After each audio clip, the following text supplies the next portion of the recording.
యేసుక్రీస్తునైనా మీ గాయపడిన పాదాలకు వందనములు, స్తుతి స్తోత్రములు చెల్లించుకుంటున్నాం. మీ అనాదికాల సంకల్పాన్ని నెరవేర్చుకోవడానికై ప్రభువా మా తండ్రి ఒక మారుమూల గ్రామం పరిస్థితులు ఉండి రేకులపల్లిలో మీ నామ ఘనతకు నిర్మించిన ప్రభువా మా తండ్రి మందిరాన్ని బట్టి మీ గాయపడిన పాదాలకు వందనములు, స్తుతి స్తోత్రములు. ఎంతోమంది దైవ సేవకులు, విశ్వాసులు కర్మేలు ప్రార్థనా మందిరం నుంచి ప్రభువా మా తండ్రి ఎంతోమంది ప్రార్థించిన మేరకు ప్రభువా మధ్య చేసిన పరిచర్య కోసమై దారి లేని పరిస్థితుల్లో ప్రభువా మా తండ్రి అలాగనే రాగలటకు దైవసేవకుడు సహోదరులంగా ప్రభువా మా దేవతల మా తండ్రి మీ నామఘనతకు నిర్మించిన మందిరము, మీ దీపస్తంభాన్ని రేకులపల్లిలో ప్రభువా మా తండ్రి నిలబెట్టుకోవడానికి ఇష్టపడి మీ సంకల్పాన్ని నెరవేర్చుకోవడానికి సహాయం చేసిన దేవా వందనము చెల్లిస్తున్నాం.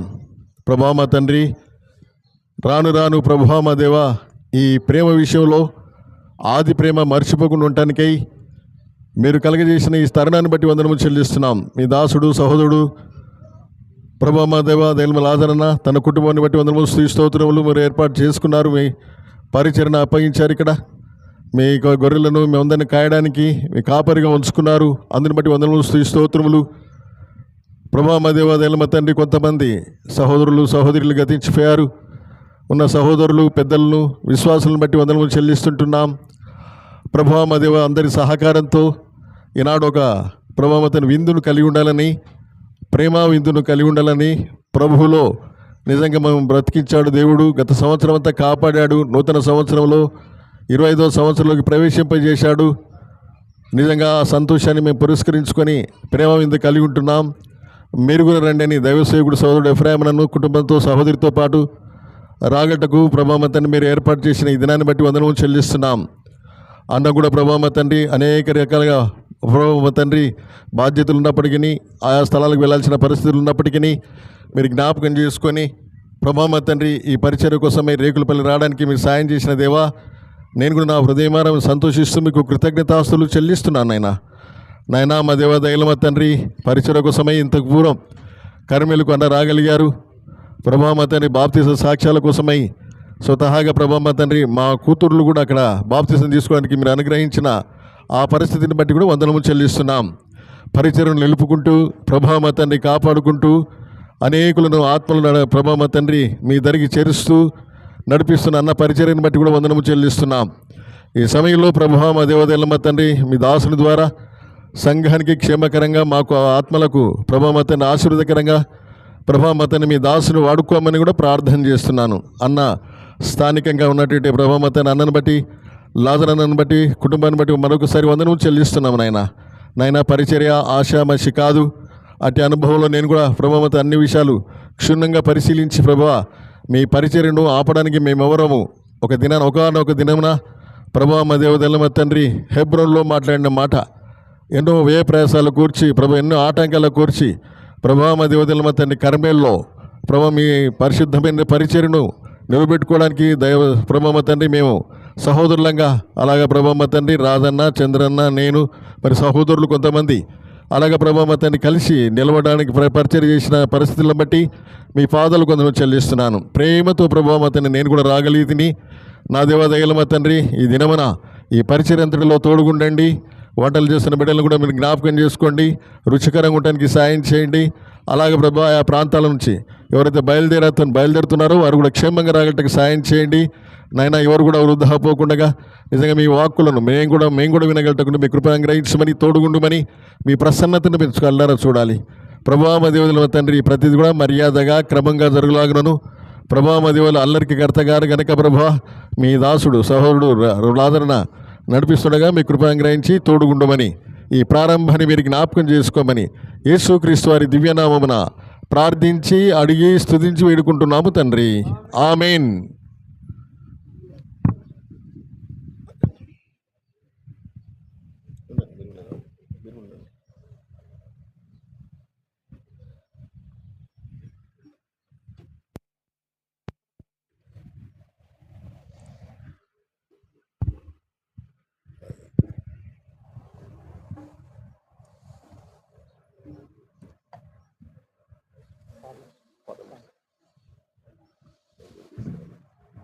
ఉన్నారు పాట పాడారు.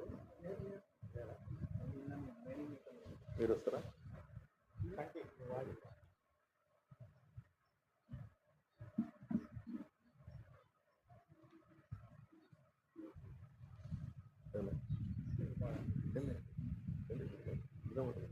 వాయిస్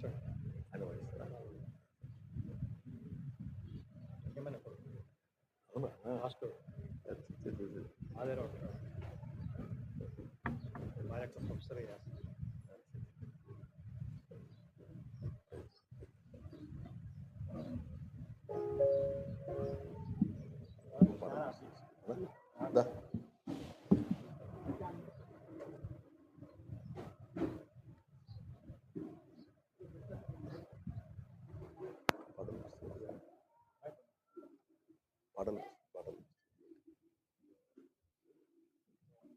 పాటలు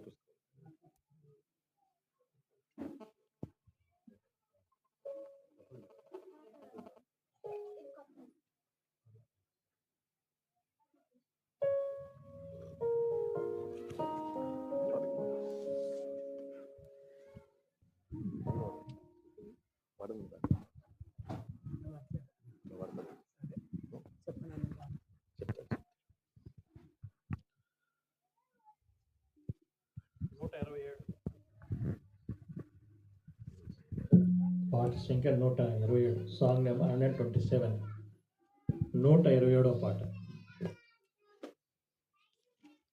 120.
హృదయమా పాడుమా కొత్త గీతం ప్రభునకు,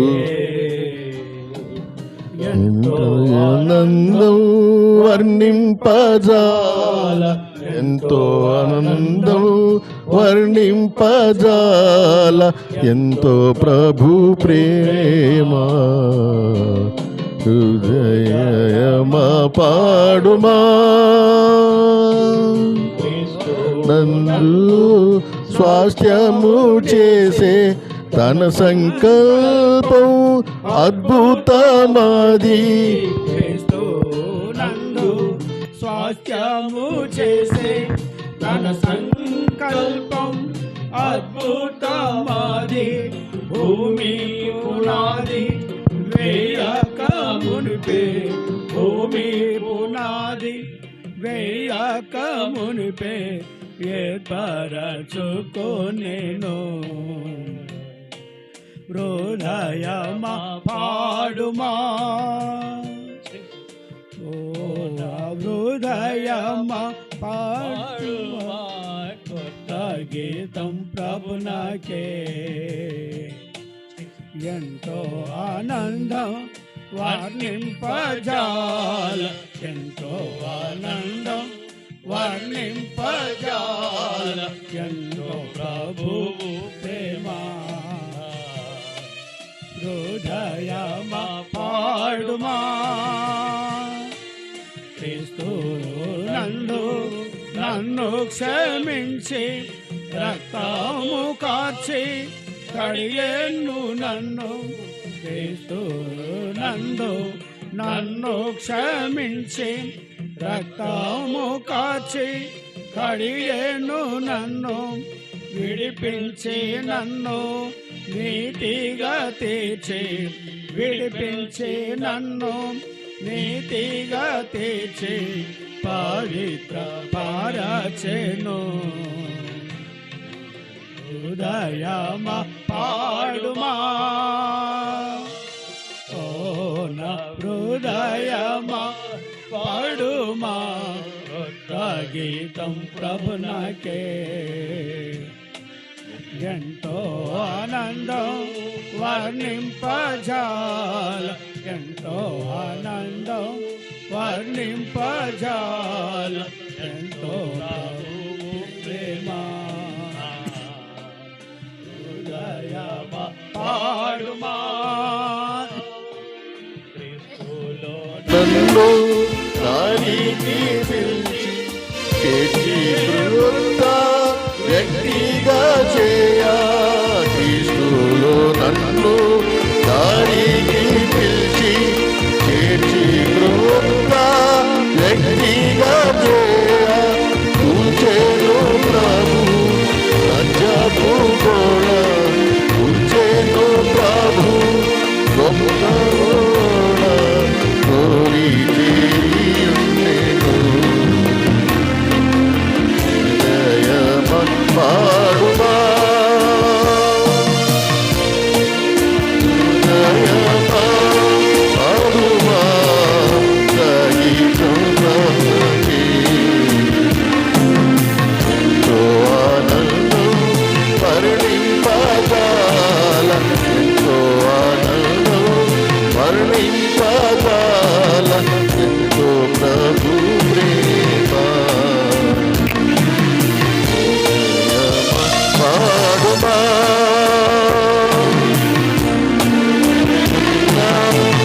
శిక్షాలు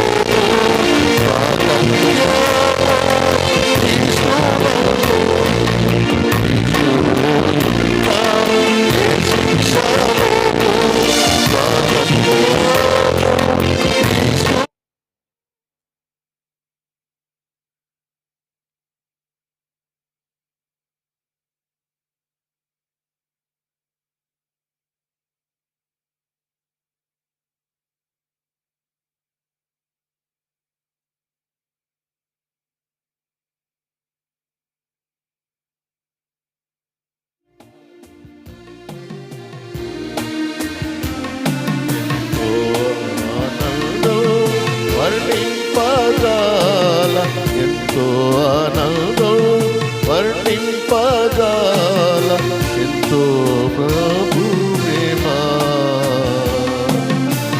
హృదయమా పాడుమా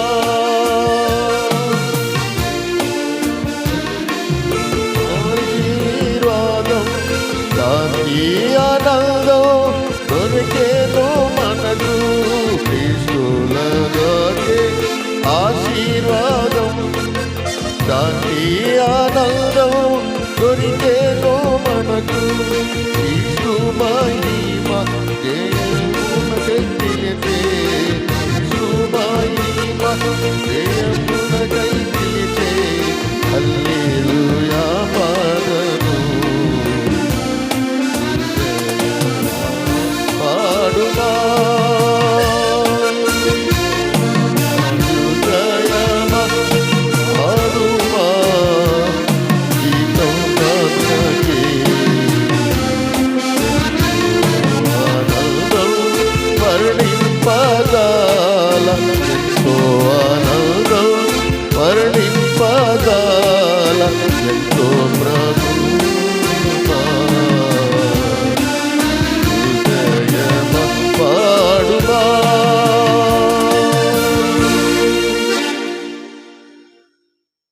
పాట సంఖ్య 117 సాంగ్ నెంబర్ 117 వందనము వందనము యేసయ్య. పాట సంఖ్యలో 115 పాట సంఖ్య 115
యవనస్తులంతా ముందు రండి.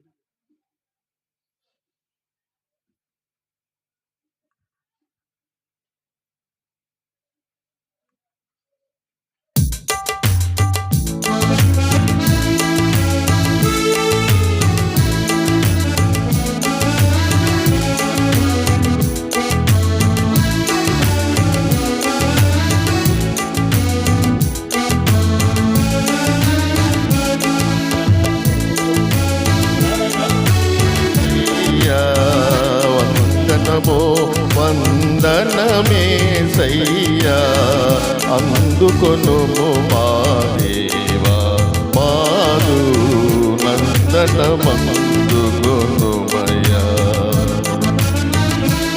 గెలిచి ధరించితివా నరరూపమును పరలోకములో ధరకే గెలిచి ధరించితివా నరరూపమును పరలోకములో మరణము నొంది మరిలేచిన మరణము నొంది మరిలేచిన మారని మహిమారాజా నీకిదే వందనమందుకు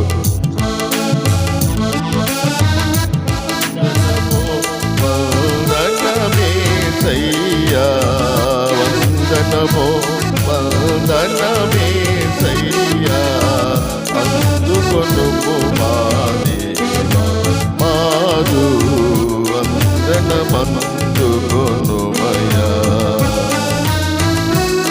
ఇని చూచి ప్రేమను చూపి కరుణాకరముచే కల్వరి కడకు పాపిని చూచి ప్రేమను చూపి కరుణాకరముచే కల్వరి కడకు నడిపించి కడు ప్రేమతో కడిగి నడిపించి కడు ప్రేమతో కడిగి కన్నీటిని తుడచిన మహిమకు సాధ్యలేనిలలో వందనమో వందనమే సయ్యా వందనమో వందనమే సయ్యా అందుకొనుము మా దేవా మాదు వందనమందుకొనుమయ్యా చితివా నన్ను ధరింప ధరించితివా దారుణ మరణము ఉదయించితివా నన్ను ధరింప ధరించితివా దారుణ మరణము దయతలచి దారిద్రుని పిలచి దయతలచి దారిద్రుని పిలచి దారిని చూపిన దాత దేవా హృదయార్పణ వందనమో వందనమే సయ్యా వందనమో వందనమే సయ్యా అందుకొనుము మా దేవా మాదు వందనమందుకొనుమయ్యా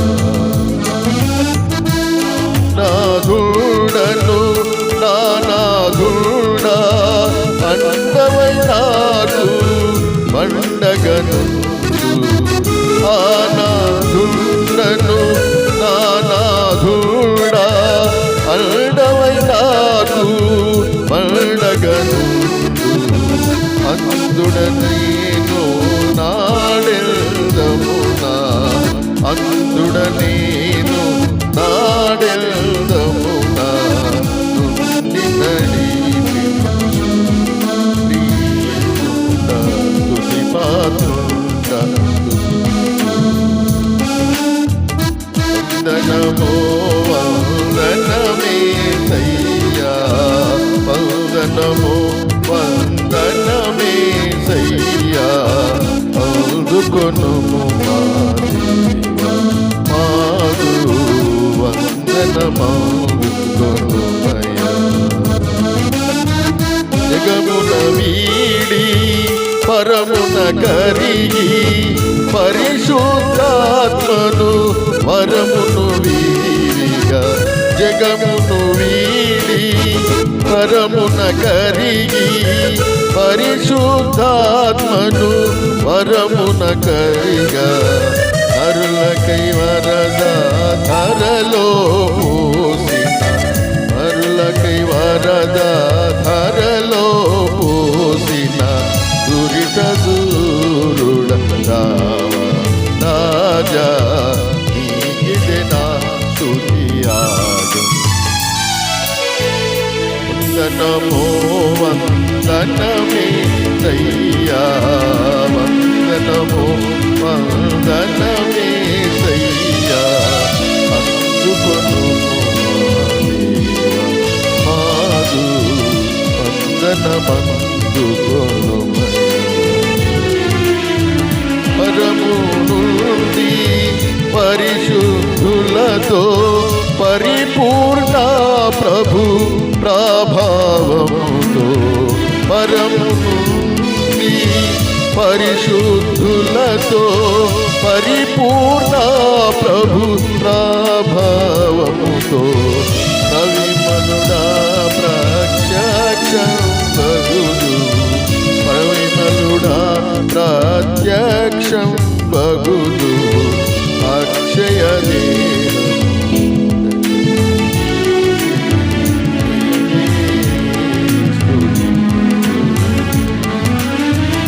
వందనమో వందనమే సయ్యా, వందనమో వందనమే సయ్యా, అందుకొను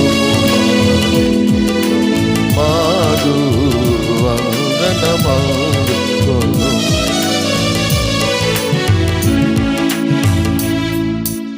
పాట సంఖ్య 133, సాంగ్ నెంబర్ 133, 133 పాట. వీళ్ళెవరు మాట్లాడకూడదు, పాట పాడవాడు. 133 పాట. సర్వకృపాలు నిర్మిస్తున్న ప్రభువా, సకల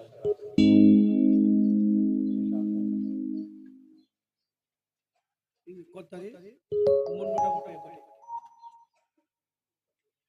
పాత దాంట్లో 131,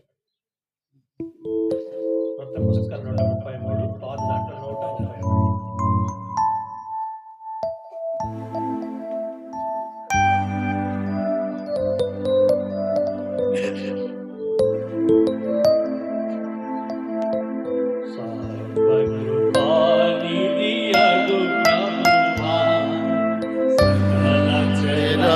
చర సంతోషమా స్తోత్రము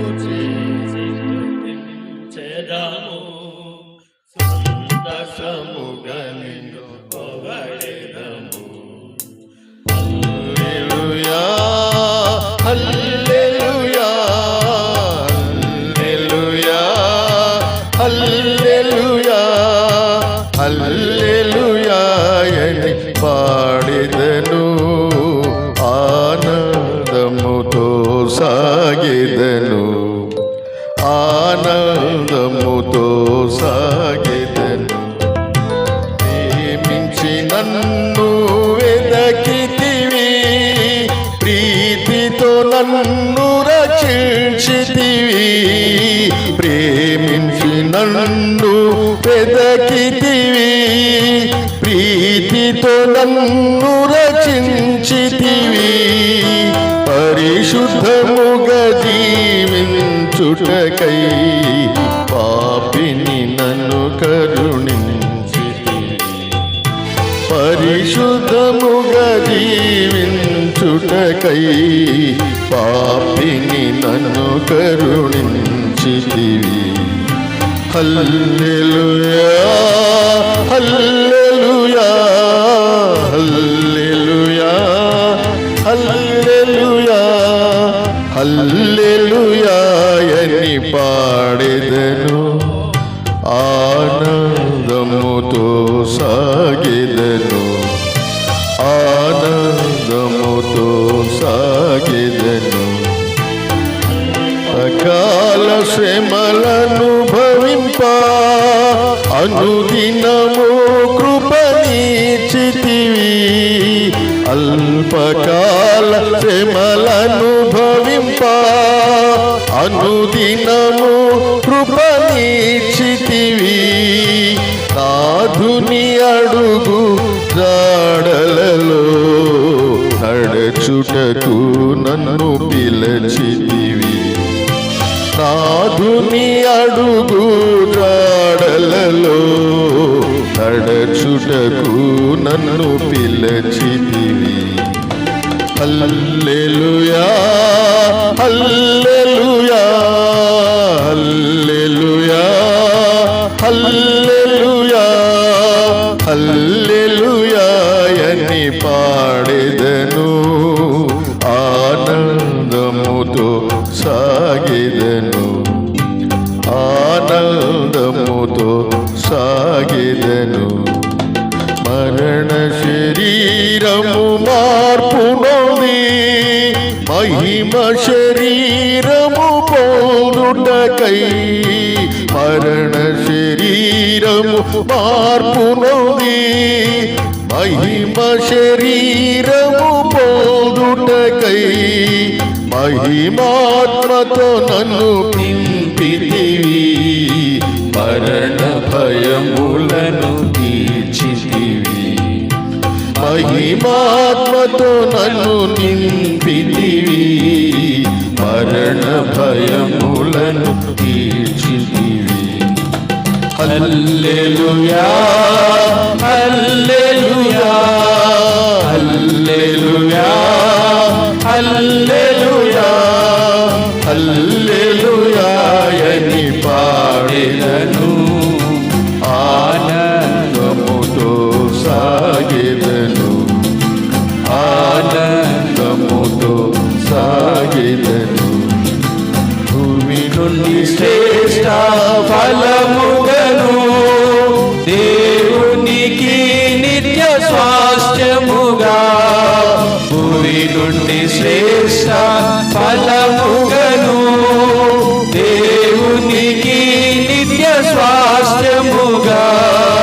భూజనములలో నుండి నను ప్రేమించి క్రయధనమిచ్చితివి. భూజనములలో నుండి నను ప్రేమించి క్రయధనమిచ్చితివి. హల్లెలూయా హల్లెలూయా హల్లెలూయా హల్లెలూయా హల్లెలూయా అని పాడెదను. ఆనందముతో సాగెదను. ఆనందముతో సాగెదను. ఎవరు పాడని గీతమును యేసుని గూర్చి పాడుటకై. ఎవరు పాడని గీతమును యేసుని గూర్చి పాడుటకై. హేతువు లేకై ప్రేమించెను. యేసుకు నేనే ఇవ్వగలను. హేతువు లేకై ప్రేమించెను. యేసుకు నేనే ఇవ్వగలను.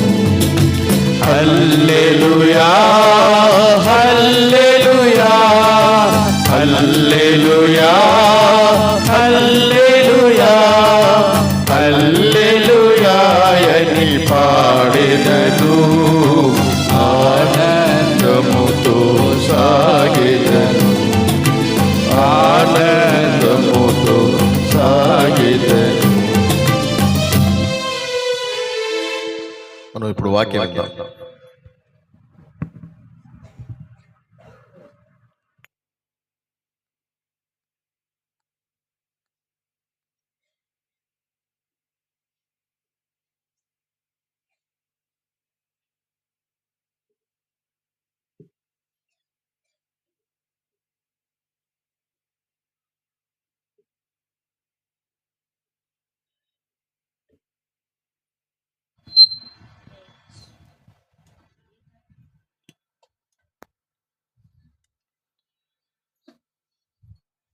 మన ప్రియ ప్రభువును మనం ఆరాధించక మునుపు దేవుని యొక్క పరిశుద్ధ గ్రంథం బైబిల్లో నుండి యోహాను సువార్త 4వ అధ్యాయము 23-24 వచనం కలిసి చదువుకుందాం. యోహాను సువార్త 4వ అధ్యాయం 23-24 వచనాలను మనమందరం కూడా కలిసి చదువుకుందామండి.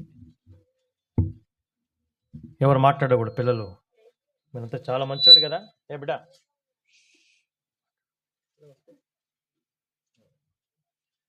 యోహాను సువార్త 4వ అధ్యాయం 23-24 వచనం కలిసి చదువుకుందామండి. యథార్థముగా ఆరాధించువారు ఆత్మతోనూ సత్యముతోనూ తండ్రిని ఆరాధించు కాలం వచ్చినది, అది ఎప్పుడు వచ్చి ఉన్నది. తనను ఆరాధించేవారు అట్టివారే కావాలని తండ్రి కోరుచున్నాడు. దేవుడు ఆత్మ గనుక ఆయన్ను ఆరాధించేవారు ఆత్మతోనూ సత్యముతోనూ ఆరాధింపాలనను. మరొక మాట చదువుకుందాం. ద్వితీయోపదేశ కాండము 32వ అధ్యాయము. ద్వితీయోపదేశ కాండము 32వ అధ్యాయం 9వ వచనం 10వ వచనం కలిసి చదువుకుందాం. ద్వితీయోపదేశ కాండం 32వ అధ్యాయం 9వ వచనమును 10వ వచనమును కలిసి చదువుకుందాం. యెహోవా వంతు ఆయన జనమే, ఆయన స్వాస్థ్య భాగము యాకోబే. అరణ్య ప్రదేశములోను భీకర ధ్వనిగల పాడే ఎడారిలోను వాని కనుగొని ఆవరించి పరామర్శించి తన కనుపాపం వలె వాని కాపాడెను. చదవబడిన వచ్చిన భాగములను ప్రభువు కొరకు ఆస్వాదించి ఉదయకాలం బేతేలులో కూడి వచ్చిన ప్రజలను మనము మన ప్రియ ప్రభును ఆత్మతో సత్యముతో ఆరాధించినట్లుగా ప్రభు మనకు సహాయపడినట్లుగా మనం ప్రార్థన చేసుకుంటాం. అందరూ కూడా మోకరించండి. అందరూ మోకరించాలి. పిల్లలు కూడా మోకరించాలా, కళ్ళు మూసుకోవాలా. మధ్యలో ఎవరు లేచేటట్టు వెళ్ళిపోకూడదు, ఎవరు కూడా మాట్లాడకూడదు. అందరూ మోకరించండి, కళ్ళు మూసుకోనండి. మహాప్రేమగల పరలోకపు తండ్రి, ప్రశస్తమైన దేవా, మీ పాదములకు వందనాలు. మీరు ఎంత నమ్మదగిన దేవుడవు, కృప చుట్టూ మీరు ఐశ్వంతుడు, మాట తప్పని దేవుడవు, సమస్తం మీరు బాగా చేసేవాడో, మీరు కార్యం చేయగా ఎవరిని త్రిప్పివేయలేరు. మా పరలోకపు తండ్రి, ఈ యొక్క రేకుల పల్లిలో మీరు ఏర్పాటు చేసుకున్న స్థానిక సంఘం బేతేలును బట్టి వందనాలు.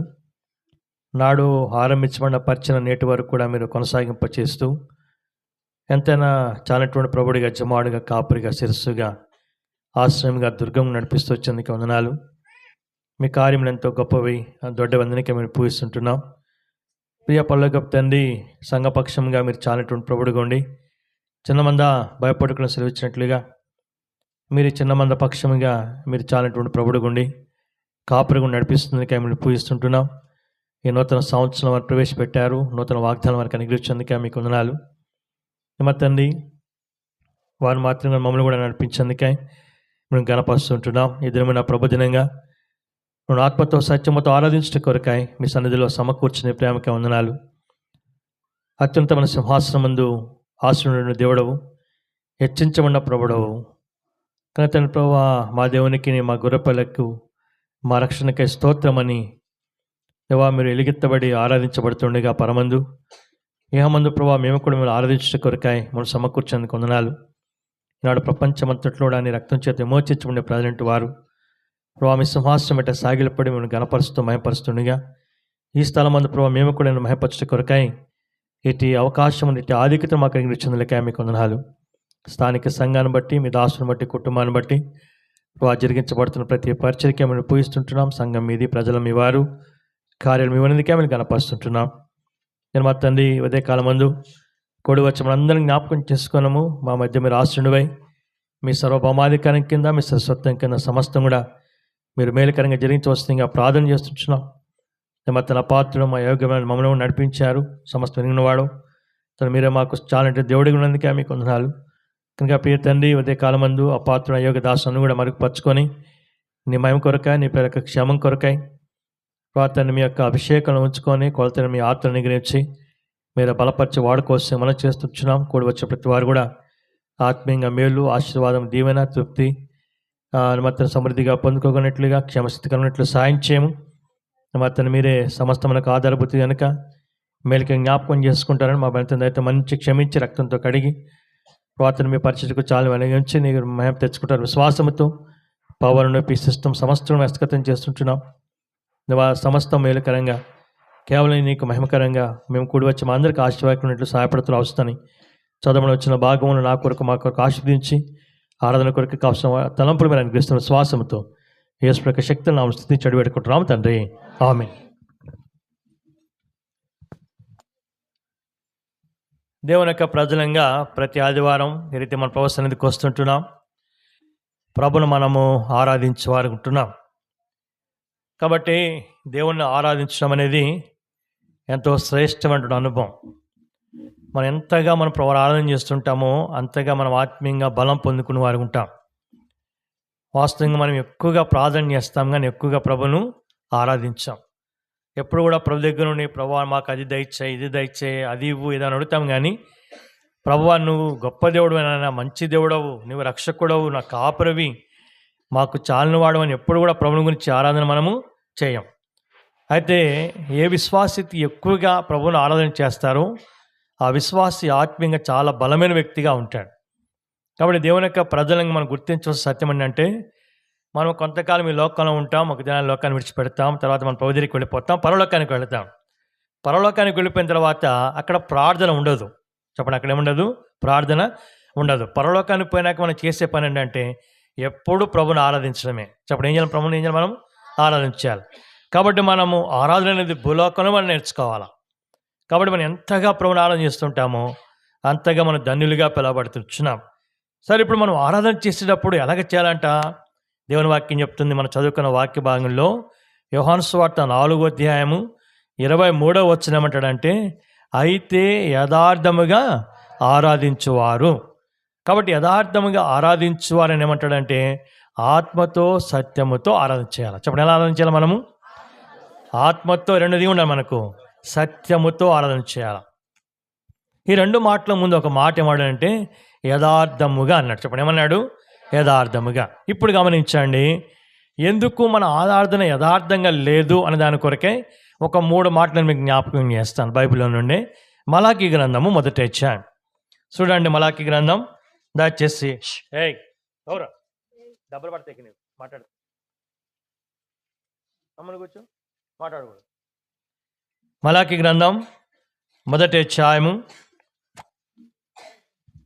మలాకీ గ్రంథం 1వ అధ్యాయం మొట్టమొదటిగా 10వ వచనం చూడండి. మన ఆరాధన ఎందుకు యథార్థంగా లేదని దాని కొరకే ఒక 3 మాటలకు మీకు జ్ఞాపకం చేస్తాను. మలాకీ గ్రంథం 1వ అధ్యాయం 10వ వచనం, మీలో ఒకడు నా బలిపీఠం మీద నిరర్ధకముగా అగ్ని రాజపెట్టుకున్నట్లు నా మందిరపు వాకిండ్లను మొయ్యవాడొకడు మీలో ఉండిన ఎడల మేలు. చదవండి. మీ యందు నాకు ఇష్టము లేదు, మీ చేతన నైవేద్యమును అంగీకరింపను అని సైన్యమధిపతికి యెహోవా సెలవిచ్చుచున్నాడు. ఏమంటున్నాడంటే మీ ఆరాధన నేను అంగీకరింపను అంటున్నాడు. ఎవరు అనేది? ఎవరు? సైన్యములకు అధిపతియగు యెహోవా దేవుడు. ఎందుకంటున్నాడు? దానికి ముందు ఏమంటాడంటే అసలు నా మందిరం యొక్క వాక్యుళ్ళు మోయగలిగిన వాడు ఒకడు ఉంటే మేలు అంటాడు కదమండి. ఏమంటాడండి? మనం వాక్యులు తెరిస్తే బాగుండు అనుకుంటే దేవుడు ఏమంటున్నాడు? వాక్యులు మోయగలిగినాడు ఒకడుంటే చాలు. అంటే ఎవరు లోపల రాకుండా ఆరాధన చేయకుండా తలుపులేసేవాడు ఉంటే బాగుండు అంటాడు. ఎందుకనంటే ఆ పై మాట అంటాడు, మీరు చేసే ఆరాధనలు నిరర్ధకమైనవి. చెప్పినటువంటి అంటవి నిరర్ధకమైన అర్థం ఏంటి? అర్థము లేనివి. చెప్పినటువంటి ఆరాధన చేస్తున్నాం మనము, అర్థము లేని ఆరాధన. కాబట్టి మనము చేసే ఆరాధన అర్థము లేని ఆరాధన మనం చేయకూడదు, అర్థవంతమైన ఆరాధన చేయాలి. అర్థమైందండి? నిరర్ధకమైన ఆరాధనలు అంటే ఇంగ్లీష్లో మీనింగ్లెస్ వర్షిప్స్ అంటారు. అంటే అర్థము లేని ఆరాధన. ఇప్పుడు మనము ఉన్నామనుకోండి, మనము ఉదయకాలము భోజనం సిద్ధం చేసుకుంటున్నాం, ఇడ్లీయో ఉప్మానో లేకపోతే ఏదో సిద్ధం చేసుకుంటున్నాం. దేని కొరకు సిద్ధం చేసుకుంటున్నాం? ఒకళ్ళు వచ్చి నేను అడిగాను అనుకోండి, అమ్మ ఎందుకు ఇడ్లీ చేస్తున్నావు అంటే ఏమంటారు? తినడానికి. అంటే దానికి ఒక ఏముంది? ఒక అర్థం ఉంది కదా అండి. ఇప్పుడు అర్థం లేకుండా నువ్వు చేయడం లేదు కదా. అయితే ఇప్పుడు నువ్వు ప్రభును ఆరాధించేటప్పుడు నువ్వు కూడా ఆరాధించే ఆరాధనలో ఏముండాలా? అర్థం ఉండాలా. అర్థం లేని ఆరాధనలు చేయకూడదు. కాబట్టి మన యొక్క ఆరాధన నిరర్ధకమైనదిగా ఉందంటాడు. రెండవదిగా చూడండి, ఎందుకు నిరర్ధకమైనది అంటే అక్కడ 7వ వచనం అంటాడు. చూడండి, 7వ వచనం ఏమంటాడు అక్కడ? నా బలిపీఠం మీద అపవిత్రమైన దాన్ని మీరు ఏం చేస్తారంట? అర్పిస్తున్నారు. చెప్పండి, ఏం చేస్తానంట? అపవిత్రమైనవి. ఇప్పుడు గమనించండి, నా వైపు చూడండి అందరు. ఇక్కడ ఆమె నిద్రపోతుంది, అప్పుడు పాప అలసిపోయినట్టుంది, రాత్రి నిద్రలేదక కామన్నది. ఇక్కడ ఏం కనబడుతుంది? నువ్వే చెప్పు. నిద్రపోతుంది, చెప్పు ఏం కనబడుతుంది? ఇదేంటిది అమ్మా? వాటర్ బాటిల్ కదా. దీంట్లో పోసిన నీళ్ళు మంచివా చెడ్డవా? అందరూ చెప్పండి. అంటే తాగే నీళ్ళ, పడబోసే నీళ్ళ? తాగే నీళ్ళు కదా. ఇది దాది అనుకుంటాను బాబు నన్ను పట్టుకొచ్చారు, మంచి నీళ్ళు పట్టుకొచ్చారు. చూడడానికి ఎట్లుంది బాటిల్లో? మంచిగా ఉందా చెడ్డగా ఉందా? మంచిగా ఉంది. బాటిల్ లోపల నీళ్ళు ఎలా ఉన్నాయి? మంచిగా ఉన్నాయి. తాగుదామని ఓపెన్ చేసిన లోపల దోమ ఉంది. ఏం చేస్తా నేను? నువ్వేం చేస్తావు? రేకుల పొలాల్లో ఏం చేస్తారు? అరే మంచినీళ్ళు బాటిల్ బాగుంది తాగుతారా? చెప్పండి, ఏం చేస్తారు? తప్పకుండా పరవస్తారు లేదా? మరి ఇప్పుడు దేవుడు ఏమంటున్నాడంటే, నన్ను ఆరాధించడానికి మీరు వచ్చారే, మీరు నాకు ఎటువంటి ఆరాధన ఇస్తున్నారు? మీరు అపవిత్రం ఆరాధన. పైకి చూస్తే నువ్వు చాలా బాగున్నావు, నీ ఆరాధనకు చాలా మంచి మాటలు ఉన్నాయి, కానీ నీ హృదయంలో చెప్పేముంది? అపవిత్రత ఉంది. నిన్న ఒక బాబుకి పేరు పెట్టాం మేము. ఆ మీటింగ్లో నేను వాక్యం చెప్తూ వాళ్ళ అంటే చిన్నపిల్లవాడు ఒక నాయన అడిగిన, నాయన నువ్వు సినిమాలు చూస్తావా అన్నాను వాడిని. చెప్పండి, ఏమన్నాను? నువ్వు సినిమాలను చూస్తావంటే నోటితో చూస్తాను అనలే అన్నాడు. అంటే ఏంటి చెప్పండి, ఏం చేస్తాడంట? అంటే సినిమాలు చూస్తున్నావంటే ఇప్పుడు నీ కొడుకు ఏం నేర్చుకుంటాడు నీ దగ్గర? వాడు కూడా సినిమాలే నేర్చుకుంటాడు.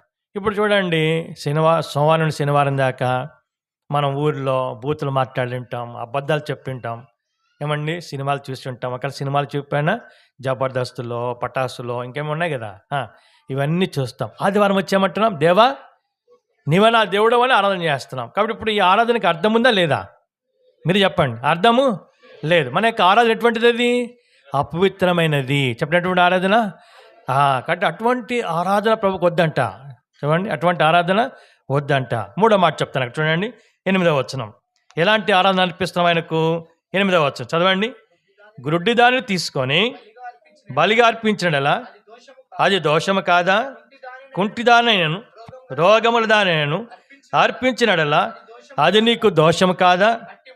అట్టి వాటిని నీ అధికారికి నువ్వు ఇచ్చడలా అతడు నీకు దయ చూపించినా అతడు నిన్ను అంగీకరించిన. ఇప్పుడు గమనించండి, మనం ఒక అధికారి దగ్గరికి వెళ్తున్నాం అనుకోండి, ఒక ఎంఆర్ఓ దగ్గరకో ఒక ఎస్ఐ దగ్గరికి వెళ్ళేటప్పుడు ఆయన దగ్గరికి తీసుకెళ్ళేటువంటి మనం ఇచ్చే పండ్లైనా కాయలైనా ఎలాంటివి ఇస్తాం మనం?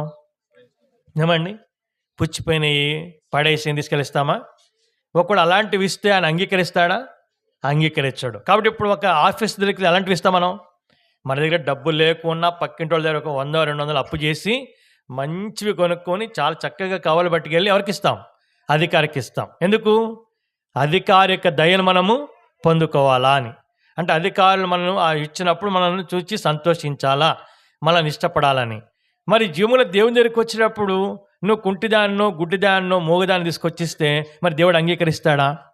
ఏమండి, మన దేవుడు ఎటువంటి వాడంట? మన దేవుడు ఎటువంటి వాడంట? చదవండి 5వ వచనం లాస్ట్ మాట మాత్రం. మలాకి 1:5లో లాస్ట్ మాట.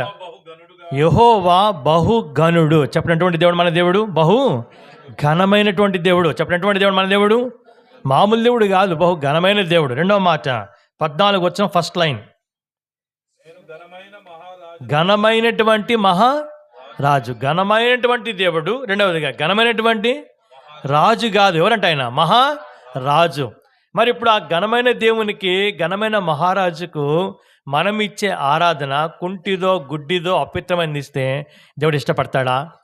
ఏమండి, అందుకంటాడు యోహాను సువార్త 4:23లో యథార్థముగా ఆరాధించేవారు ఆత్మతోనూ సత్యముతోనూ ఆరాధించాలి, అటువంటి వారు కావాలని తండ్రి ఏం చేస్తాడంట? కూర్చుని కింద పుట్టినట్టు వెదుకుచున్నాడు అంటాడు. ఎవరు వెతుకుతారు అమ్మా? ఇప్పుడు నీ కొడుకో నీ కూతురుకో పెళ్లి కాకపోతే ఏం చేస్తావు?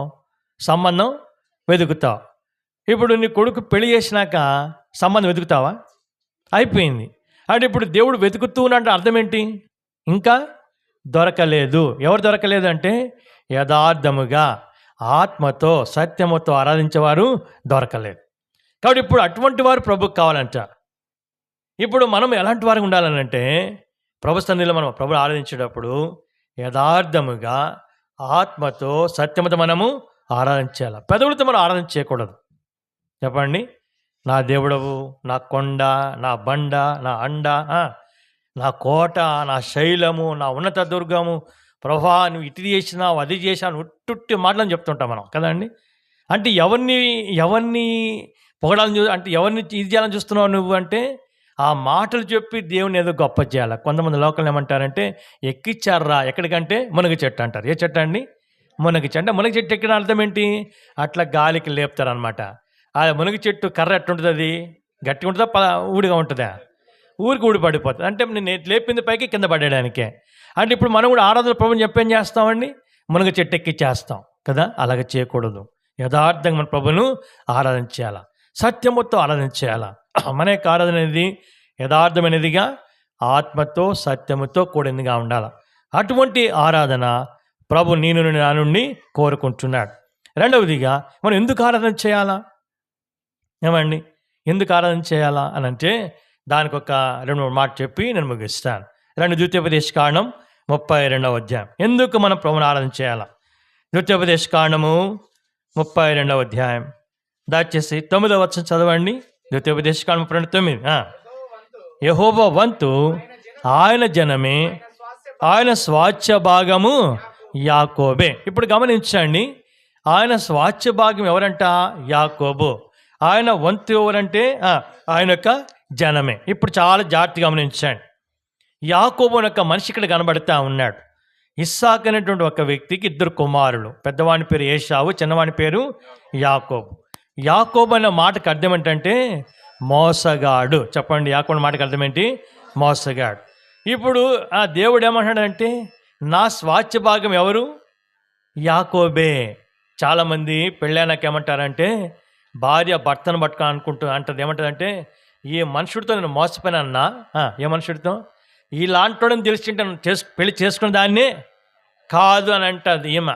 ఆయన ఏమంటాడు, అమ్మో ఏం మామూలుది కాదన్నా, దయ్యం వచ్చి కూర్చుంది నా నెత్తి మీద, ఇలాంటిదని తెలిసింటే ఈ గయ్యాలని చేసుకున్న దాన్ని కాదు అని అంటారు కదా. అంటే ఇప్పుడు ఒక వ్యక్తిని మనం కోరుకునేటప్పుడు, ఒక వస్తువును మనం కోరుకునేటప్పుడు, ఏదైనా ఒకటి మనం కొనుక్కునేటప్పుడు మంచిది తీసుకుంటామా, చెడ్డది తెచ్చుకుంటామా? ఏమండి, మోసం చేసి తెచ్చుకుంటామా, మంచిది తెచ్చుకుంటామా? కానీ దేవుడు ఎవరిని కోరుకున్నాడు? ఒక మోసగాడిని కోరుకుంటున్నాడు. ఎవరిని కోరుకుంటున్నాడండి? ఒక మోసగాడు. మామూలు మోసగాడు కాదు, చాలా పెద్ద మోసగాడు ఆయన. అర్థమైందండి? ఎంత పెద్ద మోసం అంటే వాళ్ళ అన్నకు ఆకలేస్తే ఇంటికి వచ్చాడు. ఇంటికి వచ్చేటప్పటికి వాళ్ళ అన్న అరే ఆకలేస్తుంది అన్నం పెట్టరా అంటే ఆ టయానికి యాకోబు కూర వండుతాడంట. ఏం కూర? చుక్కుడుకాయల కూర వండుతున్నాడు. ఇప్పుడు ఏమని చేస్తున్నా, నీకు అన్నం పెట్టాలంటే నీకు అన్నం పెట్టాలంటే నీ జ్యేష్ఠత్వం నాకు ఇస్తే నీకు ఇస్తా అన్నాడు. అర్థమైందండి? అంటే చుక్కుడుకాయల కూరకి ఆయన జ్యేష్ఠత్వం లాగేసుకున్నాడు. అంత మోసగాడు అనమాట. ఎవరు చెప్పండి? యాకోబు. అలాంటి యాకోబుని ఎవరు కోరుకున్నాడంట? దేవుడు కోరుకున్నాడంట. ఇప్పుడు కూర్చుని ఇక్కడ మనము కూడా యాకోబు లాంటి వాళ్ళం కాదండి, అన్ని మోసాలే చేస్తాం కదా. అయితే ఇప్పుడు గమనించండి, అలాంటి యాకోబుని దేవుడు కోరుకున్నాడు. ఈ కోరుకున్న యాకోబు ఎక్కడ ఉన్నాడు, ఎలా ఉన్నాడు, ఆ యాకోబుని దేవుడు ఏం చేశాడు, ఆ 3 విషయాలు చూసి మనం ఆరాధనలోకి వెళదాం. రండి. ఇప్పుడు 10వ వచనం చూడండి. అక్కడ ఎక్కడున్నాడు యొక్క యాకోబు? 10వ వచనం ఎక్కడున్నాడంట అండి? అందరూ చెప్పండి, ఎక్కడున్నాడంట? అరణ్య ప్రదేశంలో. చెప్పండి, ఎక్కడున్నాడు? అరణ్యం అంటే అక్కడ ఏముంటాయి? అన్నీ కూడా చెట్లే ఉంటాయి, అక్కడ మృగాలు ఉంటాయి, అక్కడ పాములు ఉంటాయి, తేళ్ళు ఉంటాయి. కాబట్టి అరణ్యం అనేది లోకానికి సాదృశ్యం. చెప్పండి, అరణ్యం దేనికి సాదృశ్యం? లోకానికి సాదృశ్యం. కాబట్టి లోకంలో ఎక్కడ చూసినప్పుడు కూడా ఏముందంటే పాపం ఉంది. చెప్పండి, ఏముంది అక్కడ? పాపం ఉంది. ఎక్కడ చూసినాడు? కీడు ఉంది, అపాయం ఉంది, ప్రమాదం ఉంది. అటువంటి అరణ్య ప్రదేశములో ఉన్నాడు. అరణ్యములో దారి ఉండదు. అడవిలో ఏముండదండి? దారి ఉండదు. అది ఎంతో భయంకరమైన ప్రదేశం. అలాంటి అరణ్యములో ఏ స్థితిలో ఉన్నాడంటే, 2వ మాట చూడండి, అక్కడ భీకర ధ్వని గల పాడైనటువంటి ఎడారి. చెప్పండి, ఎక్కడ ఉన్నాడు? 2వది ఎలా ఉన్నాడు ఆయన? అరణ్యం అనే ప్రదేశములో ఎలా ఉన్నాడంటే భీకర ధ్వని గల పాడైన ఎడారి. ఇప్పుడు చార్తి వినండి. భీకర ధ్వని గల పాడైన ఎడారి అంటే అర్థం ఏంటంటే, ఇప్పుడు ఎడారిలో విపరీతమైన గాళ్ళు వస్తాయి. చెప్పండి, ఏమొస్తాయి? విపరీతమైన గాళ్ళు వస్తుంటాయి, ఇసుక తుఫాన్లు వస్తుంటాయి, అక్కడ నీళ్లు ఉండవు, అక్కడంతా కూడా భయంకరంగా ఉంటుంది. ఆ భీకర ధ్వని గల పాడైన ఎడారి అనేది ఏం మాట్లాడుతుందంటే మన హృదయాన్ని గురించి మాట్లాడుతుంది. చెప్పండి, దేని గురించి మాట్లాడుతుంది? మన హృదయం. ఎటువంటిది మన యొక్క హృదయము? ఆదికాండం 8వ అధ్యాయము 21వ వచనం. ఆదికాండం 8:21 చదవండి. ఏమంటాడు అక్కడ? ఆదికాండం 8:21. అమ్మా 22.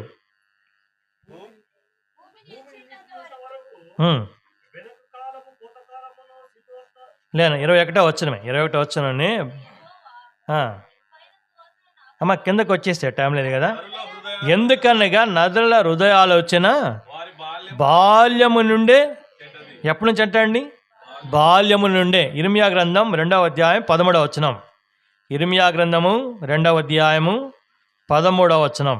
ఇర్మియా గ్రంథం 2వ అధ్యాయము 13వ వచనం చదవనా. జీవ జలముల ఓట నన్ను విడిచి ఉన్నారు, తమ కొరకు తొట్లనగా బద్దలైన నీళ్లు నిలవని తొట్లను తొలపంచుకుని ఉన్నారు. ఇక్కడ మనం గమనిస్తే బాల్యము నుండే మానవ హృదయం ఎటువంటిదంట, చెడ్డది.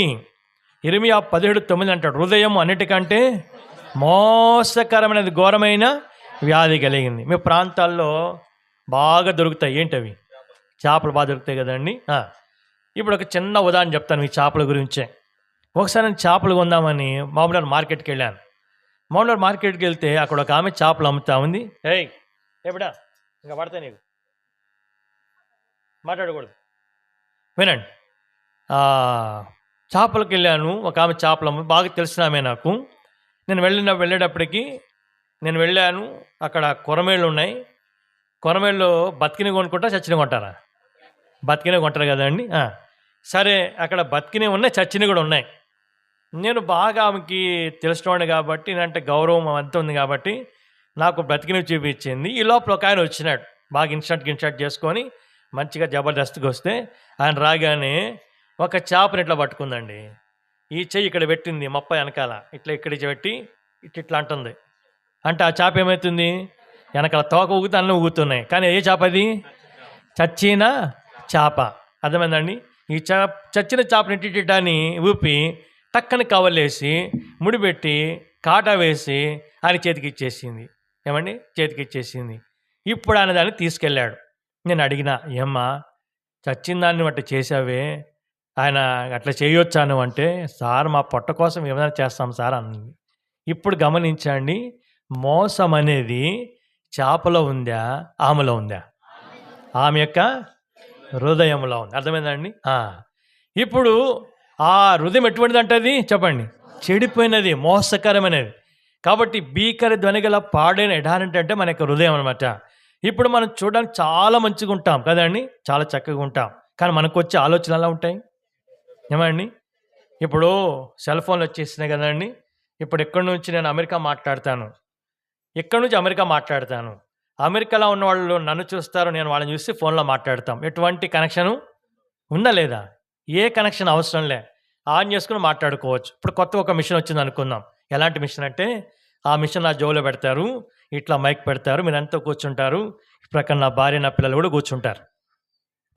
నా హృదయంలో వచ్చేవన్నీ చెప్తుంది అది. ఏది? మిషన్. ఇవన్నీ చెప్తా ఉండి నా ప్రక్కన నా భార్య పిల్లలు అందరూ వింటా ఉన్నారు. ఉన్నట్టుండి నా భార్య ఉంటుంది, ఒరేయ్ దుర్మార్గుడా, చూస్తే తెల్ల బట్టలు వేసుకుని ఉన్నావు, నీళ్ళు ఇంత పనికిమని ఆలోచన వస్తున్నాయా? ఇలాంటి వాడు నాకు తెలిసి అసలు నీ జోలికి నేను వచ్చిన దాన్ని కాదని అంటుంది. సరే, మళ్ళీ అదే మిషన్ తీసి నా భార్య పెట్టి నేను పక్కన కూర్చున్నా. ఆమెలో వచ్చేవన్నీ చెప్తా ఉంది ఆ మిషన్. అప్పుడు నేనేమంటా, వసే దైమా, ఇలాంటి దాన్ని నువ్వు దొరికినావు నాకని చెప్పి నేనంట కదండి. ఒక్కరి హృదయంలో మంచి ఆలోచనలు వస్తాయా? ఒక్కరి హృదయంలో మంచి తలంపులు ఉంటాయంటే లేవు కదండి. దేవుని వాక్యం చెప్తుంది. ఆదికాండం 6వ అధ్యాయం రండి. ఆదికాండము 6వ అధ్యాయము గమనించండి, 5వ వచనం. ఆదికాండము 6వ అధ్యాయం 5వ వచనం. నరుల చెడుతనము భూమి మీద గొప్పదనియు, వారి హృదయం ఊహంతయు ఎల్లప్పుడూ కేవలము చెడ్డది. కాబట్టి గమనించండి, మానవ హృదయం చెడ్డది. ఎందుకంటే మానవ హృదయం వచ్చే ఆలోచనలు కానీ, ఊహలు కానీ, కోరికలు కానీ అవి భయంకరంగా ఉంటాయి. అరణ్యమైనటువంటి లోకములో ఎటువంటి స్థితిలో ఉన్నట్టండి, చెడిపోయినటువంటి హృదయము కలిగి మనము ఈ యొక్క పాపము కలిగి దేవునికి దూరం అయిపోయి నశించిపోయే వారు ఉంటున్నాం. అర్థమైందండి. ఆ స్థితిలో యాకోబు ఉన్నాడు. అటువంటి స్థితిలో యాకోబును ప్రేమించాడు. అటువంటి స్థితిలో యాకోబును కోరుకుంటూ వచ్చాడు. అలాగే ఇప్పుడు నీవు నేను కూడా యాకోబులాగా ఈ అరణ్యమనే లోకములో చెడిపోయినటువంటి హృదయం కలిగి, పాపపు కోరికలు కలిగి, ఎన్నో రకాలుగా మనము చెడిపోయిన వారుగా ఉంటున్నాం. ఎఫెసీయులకు రాసిన పత్రిక 2వ అధ్యాయము 1వ వచనం చదవండి. ఎఫెసీయులకు రాసిన పత్రిక 2వ అధ్యాయం 1వ వచనం. అపరాధముల చేతను పాపముల చేత చచ్చిన వారు. చాలా ఎటువంటి ఉంటాడు మనం చెప్పండి.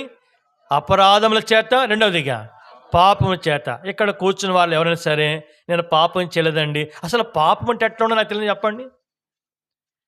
ఏమండి? దేవుని వాక్యం చెప్తుంది ప్రసంగి గ్రంథం 7వ అధ్యాయం 20వ వచనంలో, పాపము చేయక మేలు చేసే నీతిమంతుడు భూమి మీద ఒక్కడైనను లేడు. రోమపత్రిక 3:23 ఏ భేదము లేదు, అందరూ పాపం చేసి. రోమపత్రిక 3:11 నీతిమంతుడు లేడు, ఒక్కడని లేడు, అందరం పాపులమే, నాలో పాపులని ఎవ్వరు చెప్పడానికి లేదు. కాబట్టి మన అపరాధం చేత పాపుల చేత మనము చచ్చిన వారం. అంతేనా? 3వ వచనం చదవండి.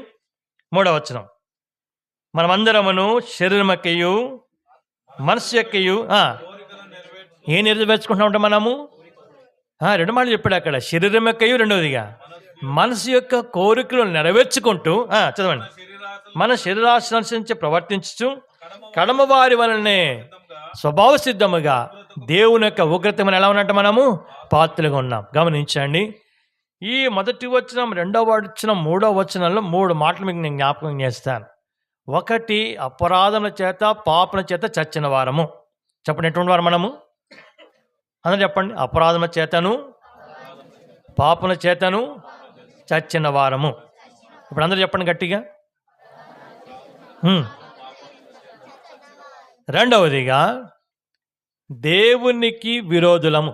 చెప్పండి, ఎవరికి విరోధులు మనం? అంటే దేవునికి మనం అవిధేయంగా ఉంటూ వచ్చినాం. 2వ వచనం ఉంటుంది. 3వ వచనంలో దేవుని ఉగ్రతకు పాత్రులము. చెప్పండి, ఎందుకు దేవుని ఉగ్రతకు పాత్రులం అంటే శరీరం యొక్కయో మనసు యొక్క కోరికలు మనం నెరవేర్చుకుంటున్నాం కాబట్టి దేవుని యొక్క పాత్రులం. అలాంటి మనల్ని ఏం చేశాడంట? ప్రేమించాడు. అలాంటి మనల్ని కోరుకున్నాడు ఆయన. అలాంటి మనల్ని ఇష్టపడ్డాడు. అర్థమైందండి?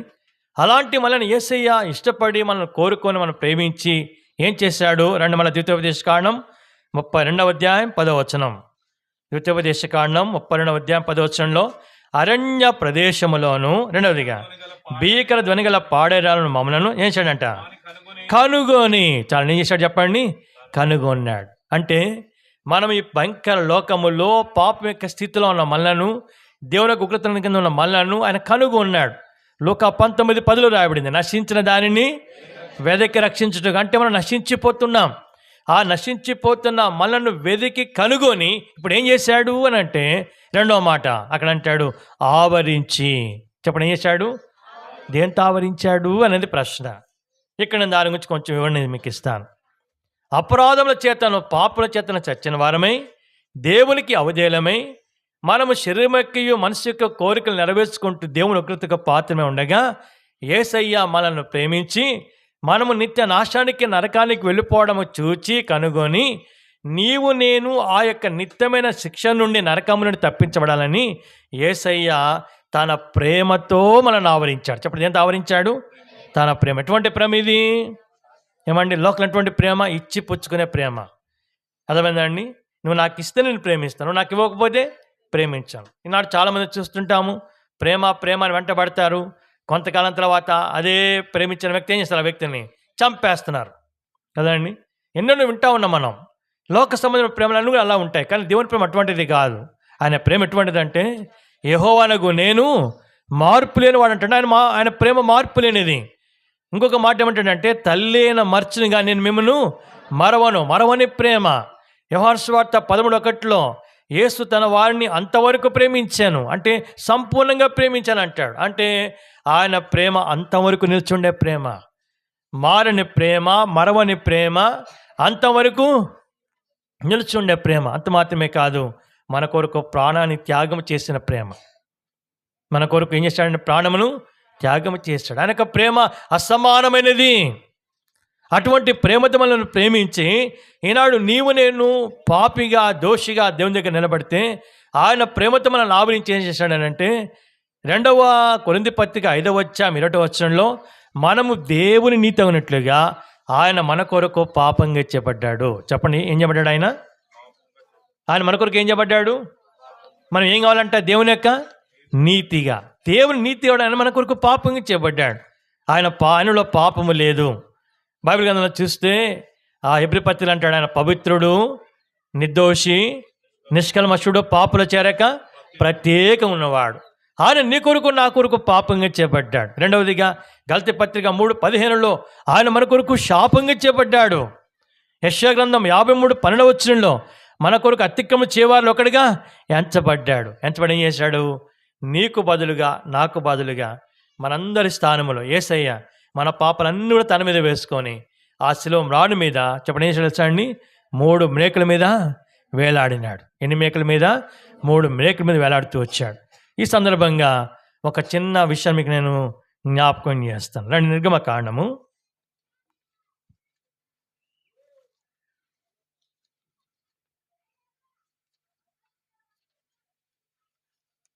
21వ అధ్యాయం. నిర్గమకాండము 21వ అధ్యాయము దయచేసి 5వ వచనం చదవండి. అయితే ఆ దాసుడు చాలా జాగ్రత్తగా గమనించండి. నేను నా యజమానుని, నా భార్యను, నా పిల్లలను ప్రేమించుచున్నాను. నేను వారిని విడిచి స్వతంత్రనే పోలని నిజముగా చెప్పినాడలా. ఇప్పుడు నేను బాగా చెప్తాను, జాగ్రత్తగా వినండి. మీరు వింటే మీకు అర్థమవుతుంది. అన్నాడు అంటే ఇశ్రాయేలు ప్రజల యొక్క జీవితంలో మనం చూస్తే ఎవరైనా ఒక ఇంటిలో ఒక బానిసగా పనిచేస్తే 6 సంవత్సరాలు బానిసగా పనిచేయచ్చు. ఆ బానిసకు ఆ ఇంట్లో ఎటువంటి అధికారం ఉండదు. యజమాని ఏది చెప్తే అది చేయాలి, ఎప్పుడు చెప్తే అది చేయాలా. మధ్యరాత్రిలో వచ్చి నువ్వు కాళ్ళు వత్తాలంటే కాళ్ళు వత్తాల్సిందే. నాకు నిద్ర వస్తుంది సారు, నేను పండుకుంటానంటే కుదరదు. సార్ నాకు దోమలు కుడతా అంటే కూడా కుదరదు. 6 సంవత్సరాలు యజమాని ఏది చెప్తే అదే చేయాలా. అర్థమైందండి? 6 సంవత్సరాల తర్వాత 7వ సంవత్సరంన యజమాని చెప్పుకుని వెళ్ళిపోవచ్చు. కానీ 6 సంవత్సరాల లోపల యజమాని చెప్పుకుని వెళితే తీసుకొచ్చి వాడిని నానా హింసలు పెట్టేస్తారు. 6 సంవత్సరాలు అయిపోయినాక 7వ సంవత్సరంన తను వెళ్ళిపోవచ్చు. ఇక యజమానికి ఏం చెప్పని అవసరం లే. అయితే ఇప్పుడు ఈ దాసుడు ఏమంటున్నాడంటే నేను వెళ్ళను అంటున్నాడు. అరే నువ్వు వెళ్ళిపోవచ్చురా, ఇప్పుడు నువ్వు వెళ్ళిపోయి ఎక్కడైనా బతుకోవచ్చు, ఎలాగైనా బతుకోవచ్చు అంటే నేను వెళ్ళను అంటున్నాడు. ఇంకొక మాట ఏంటంటే తాను యజమాని దగ్గరికి వచ్చేటప్పుడు తాను దాసుడు ఉన్నప్పుడు ఒంటరిగా వచ్చాడు. ఇప్పుడు యజమాని పెళ్లి చేశాడు, భార్య వచ్చింది, పిల్లలు కూడా వచ్చారు. ఇప్పుడు ఈ యజమాని ఏమంటాడండి, ఈ యొక్క వ్యక్తి వెళ్ళిపోయేటప్పుడు తాను ఒంటరిగా వెళ్ళొచ్చు కానీ భార్యను పిల్లలు తీసుకుని వెళ్ళడానికి లేదు. భార్య పిల్లలను యజమాని దగ్గర వదిలిపెట్టి ఆయన వెళ్ళిపోవచ్చు. ఎక్కడికైనా పోయి ఏ దేశంలో వెళ్ళిపోవచ్చు, ఎవరు అడగరాని, ఏ కేసు కూడా వేయరు. ఇప్పుడు ఆ యొక్క దాసుడు ఏమంటాడంటే నా యజమాని కానీ, నా భార్యని కానీ, నా పిల్లల్ని కానీ నేను విడిచి వెళ్ళాను. ఎందుకు? నేను వారిని ఏం చేస్తున్నా?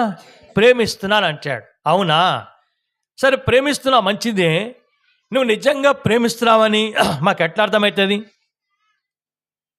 ఏమంటున్నాడు? నువ్వు నిజంగా ప్రేమిస్తున్నావని మాకు ఎట్లా అర్థమవుతుంది? దానికి ఒక పద్ధతి పెట్టారు. ఏంటి ఆ పద్ధతి అంటే ఇప్పుడు ఆ వ్యక్తిని ఊరు బయటికి తీసుకెళ్ళాలా. చెప్పండి, ఎక్కడ తీసుకెళ్ళాలా? ఊరు బయట తీసుకెళ్ళి అక్కడ ఒక తలుపు ఉంటుంది. ఆ తలుపుకి చెవును పెట్టి ఇనప పొగరు ఒకటి ఉంటుంది. చెప్పండి, ఏముంటుంది? ఇనపది పొగరు ఉంటుంది. ఆ ఇనప పొగురు ఇట్లా పెట్టి గుచ్చాలా. గుచ్చితే దీనికి ఏమవుతుంది? రంధ్రం అవుతుంది. ఇంకేం కారుతుంది? రక్తం, గాయమవుతుంది. అంటే ఈ యొక్క గాయము పొందితే ఈ పొగరుతో గుచ్చించుకుంటే రక్తము కార్చుకుంటే అప్పుడు జీవితాంతము కూడా ఇప్పుడు ఆ దాసుడు ఆ యజమాని దగ్గర ఉండొచ్చు, భార్య పిల్లలు తన వారిగా అవుతారు. అర్థమైందండి? ఇప్పుడు ఒకవేళ నేను గుచ్చిపించుకోను, నేను రంధ్రం వేసుకున్నానంటే భార్య పిల్లలు ఆయన వారిగా ఉండరు, ఇంకా యజమాని దగ్గర ఉండడానికి వీలు లేదు. బాగా అర్థం చేసుకోండి. అంటే ఇప్పుడు భార్య పిల్లలు కావాలంటే తప్పకుండా చెవికి ఏం చేసుకోవాలి చెప్పండి? గాయం చేసుకోవాల్సిందే. ఇప్పుడు గమనించండి, గాయం చేసుకున్నాడు, రక్తం కారుతుంది, ఇంటికి వచ్చాడు. ఇంటికి వచ్చినప్పుడు భార్య చూసింది. భార్య చూసి ఏంటండి అయ్యగారు, ఏమండి ఏంటి మీ చెవికి గాయమైంది, ఎందుకు రక్తం కారుతుందంటే అప్పుడు ఏమంటాడు? ఈ చెవి గాయం ఎవరి కొరకు? నీ కొరకే నాన్న, నీ కొరకు, నువ్వు మనకిచ్చినటువంటి పిల్లల కొరకే. కాబట్టి మిమ్మల్ని ప్రేమించాను కాబట్టి మీ కొరకు ఏం చేశాను? చెవికి గాయం చేసుకున్నా, ఇదిగో నా చెవికి గాయం, ఇదిగో నాకు రక్తం అన్నాడు. సరే అది జరిగిన 2 నిమిషాలకి పిల్లలు అట్లా వచ్చి సడన్గా వాళ్ళ నాయన చూస్తే వాళ్ళ నాన్నకి చెవికి ఏముంది, పెద్ద గాయము, రంధ్రము, రక్తం కారుతుంటే ఇప్పుడు పిల్లలు అడిగారు, ఏమని అడిగారు, ఏంటి మమ్మీ డాడీకి ఏంది, నిన్నటిదాకా బాగున్నాడే, అంత మంచి చెవి రంధ్రం అయిపోయింది, గాయమైంది, ఏం గుచ్చుకుంది, అసలు ఏంది రక్తం కారుతుంది అని అంటే అప్పుడు వాళ్ళ అమ్మ చెప్తుంది పిల్లలతో, ఏం లేదు నాన్న, మీ డాడీని నన్ను మిమ్మల్ని ప్రేమిస్తున్నాడు కాబట్టి మన ఎడలో ఉన్నటువంటి ప్రేమకు రుజువుగా ఇప్పుడు ఏం చేశాడు, చెవికి గాయం చేసుకున్నాడు. అర్థమైందండి? చెవికి గాయం చేసుకుని ఇదిగో రక్తం కార్చాడు అని అంటే ఇప్పుడు ఆ పిల్లలు కానీ ఆ భార్య, ఈ భర్త విషయం ఎలా ఉంటారు చెప్పండి.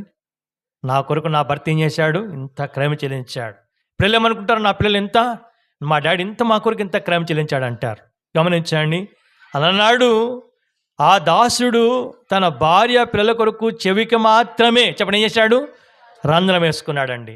కానీ యేసు వారు నిన్ను ప్రేమించి ఏం చేశాడు, 3 మేకుల మీద వేలాడుతూ వచ్చాడు. తలలో ఏం పెట్టబడింది, ముళ్ళ కిరీటం పెట్టబడింది. ఒళ్ళంతా కొరడాలతో కొట్టబడుతూ వచ్చింది. కొరడాలకు ఇనుప ముళ్ళు ఉంటాయి, ఇట్లా కొట్టి ఇట్లా లాగితే శరీరం అంతా ఊడెచ్చేస్తుంది. యేసు ప్రభువు గురించి ఏమని రాబడిందంటే ఆయన ధవలవన్నుడు, రత్నవన్నుడు, 10,000 మంది ఎట్లుంటాడంట, అతి కాంక్షణీయుడు. ఇప్పుడు గమనించండి. ఇప్పుడు యేసు ప్రభువుని సిలువలో వేసి ఆ మేకుల మీద వేలాడుతున్నప్పుడు తలలో ముళ్ళ కిరీటం పెట్టి కొడితే ముళ్ళు దిగి రక్తం బయటకు వస్తుంటే, కొరడాలతో కొట్టి మాంసం కండని పెరుక్కొని వస్తుంటే, ఇప్పుడు ఆయన చెవు ఊడిపోతుంది, ముక్కు ఊడిపోతుంది, కన్ను ఊడిపోతుంటే చూడడానికి ఇప్పుడు ఎలా ఉంటాడు, ఆయన అందంగా ఉంటాడా, వికారంగా ఉంటాడా చెప్పండి, ఎలా అంటాడు. బైబిల్లో రాయబడింది, మనుషులు చూడాలని వాడైపోయాడు, ముఖ వికారం అయిపోయిందంట. ఇప్పుడు యేసుప్రభువు వారు ఎవరి కొరకు అంత వికారం అయిపోయాడు చెప్పండి, ఎవరి కొరకు, నీ కొరకు, నా కొరకే. అంటే ఎందుకు కొరకు అలా చేశాడు, నేను నన్ను ప్రేమించి అరణ్యమైన లోకములో చెడిపోయిన వారమై దవగురు పాత్రులమై నిత్య నాశానికి వెళుతుంటే అక్కడ మనం వెళ్ళకూడదని యేసుప్రభువు నిన్ను నన్ను ప్రేమించి ఆశీర్వాదాలు నీ కొరకు నా కొరకు 3 మేకులు వేలాడబడి తలలో ముళ్ళ కిరీటం పెట్టబడి కోడాలతో కొచ్చబడి శరీరం అంతా గాయపరచబడి తన యొక్క అమూల్యమైన రక్తాన్ని ఆఖరి బొట్టు వరకు కూడా మన కొరకు కారుస్తూ వచ్చాడు. తన కొరకు ఒక్క బొట్టు కూడా ఉంచుకోలేదు. అంటే ఎంత ప్రేమించాడు ఆయన, అంత ప్రేమతో మనల్ని ప్రేమించి ఇప్పుడు ఆ శిలువ ప్రేమతో మనల్ని పిలుస్తున్నాడు. ప్రయాసపడి భారం వచ్చిన సమస్త జనారా నా దగ్గర రండి, నేను చేస్తాను, మీ పాపలన్నీ క్షమించి వేస్తాను, నా రక్తం మీకు అడిగి వేస్తాను, మీ నీతిమంతులుగా తీరుస్తాను. కాబట్టి ఇప్పుడు ఆయన దేంతో ఆవరించాడనంటే తన శిలువ ప్రేమతో ఆవరించాడు. ఈ శిలువ ప్రేమతో మనల్ని ఆవరించేశాడు అని అంటే మన దోష శిక్ష అంతట్టు కూడా తనకు క్షమించి వేశాడు, మన పాపం అంతా క్షమించి వేశాడు, మన అపరాధం అంతా క్షమించి వేశాడు. ఏమండి? అయితే యేసువారు అయితే మన పాపాలు ఎప్పుడు కూడా ఎన్నటికీ జ్ఞాపకము చేసుకున్నాడు. సముద్రమే అగాధాలు పడేశాడంట, తూర్పుకు పడమంట దూరం అంతా దూరపచ్చాడంట. అర్థమైందండి? ఒకవేళ అత్త కోడలు ఉన్నారనుకోండి, అత్త చనిపోయింది, తీసుకెళ్ళి సమాధిలో పెట్టాం, సమాధిలో పెట్టిన కొంతకాలం మళ్ళీ కోడలు చచ్చిపోయింది. ఇప్పుడు ఆ కోడలు తీసుకెళ్ళి మళ్ళీ అత్త పక్కన సమాధి చేసాం. ఈ చచ్చిపోయిన మళ్ళీ ఇద్దరు చనుకుంటారంట అక్కడ. చెప్పండి ఏం చేస్తారంట అండి? అంటే వాళ్ళకి ఏముంటుంది, ఒకళ్ళ మీద ఒకళ్ళకి చెప్పండి ఏముంటుంది, మామూలు కోపం కాదు. అత్తని చూస్తే కోడలు మిరియాలు మిరుస్తుంటే ఈమె కోడలు అత్తని చూసి ఏం చేస్తుంది, కారాలు మిరియాలు నూడుతూ ఉంటుంది. అర్థమైందా? అంటే చిన్న విషయం కూడా ఓర్చుకోలేం మనం కదండి. కానీ యేసు ఏం చేశాడు, మన పాపాలన్నీ క్షమించేశాడు, మన నీతిమంతులుగా తీర్చాడు, మన పేరు పరలోకంలో జీవనందమందు రాశాడు. కాబట్టి ఇప్పుడు మనం ధనులుగా చేశాడు. గమనించండి, ఎక్కడో అరణ్యమైన లోకములో చెడిపోయినటువంటి వారంగా దేవుని ఉగ్రత పాత్రను మనలను ఆ శిలువ రక్తంతో మనం విమోచించి శిలువ ప్రేమతో మనం ఆవరించి మన పాపాలన్నీ క్షమించి వేసి ఇప్పుడు ఏం చేశాడంట, అక్కడ ఇంకో మాట అంట, పరామర్శించి. చెప్పడం ఏమిటి? అంటే పరామర్శించడం కొరకై మన దేవుని యొక్క సంఘములో చేర్చాడు. ఎక్కడ చేర్చాడు? దేవుని యొక్క సంఘములో, దేవుని ఇంట్లో చేర్చాడు. ఎక్కడో అరణ్యంలో మనల్ని తీసుకొచ్చి దేవుని యొక్క మందిరాన్ని చేర్చాడు. దేవుని మందిరంలో చేర్చి మనకి ఒక మాట అంటాడు 92వ కీర్తన 13వ వచనంలో, యెహోవా మందిరములో నాటబడిన వారే. చెప్పడానికి నాటాడు మనల్ని, చెప్పండి ఎక్కడ నాటాడు మనల్ని? యెహోవా మందిరములో. యెహోవా మందిరంలో నాటి యెషయా గ్రంథం 61వ అధ్యాయం 3వ వచనం ఆఖరి భాగం ఏమంటాడంటే మనకు యెహోవా నాటిన చెట్టు అని పేరు పెట్టాడంట. చెప్పండి ఏమని పేరు పెట్టాడు? ఎక్కడ నాటాడు మనను? యెహోవా మందిరములో. ఇప్పుడు మనకి ఏమని పేరు పెట్టాడు? యెహోవా నాటిన చెట్లు అని పేరు పెట్టాడు. ఇప్పుడు చూడండి, మనం చెట్టు నాటుకున్నాక దానికి ఏం చేయాలా? నీళ్ళు పోయాలి కదా. మరి దేవుడు ఏం చేశాడంట? యెషయా గ్రంథం 27వ అధ్యాయం 3వ వచనం చదవండి, త్వరగా ముగించుకుందాం. యెషయా 27:3. యెషయా గ్రంథం 27:3 వచనం. యెహోవాను నేను కాపు చేయుచున్నాను, ప్రతి నిమిషమున నీరు పెడుతున్నాను, ఎవడును దాని మీదకి రాకున్నట్లు దివారాత్మ దాన్ని ఏం చేస్తాను నేను.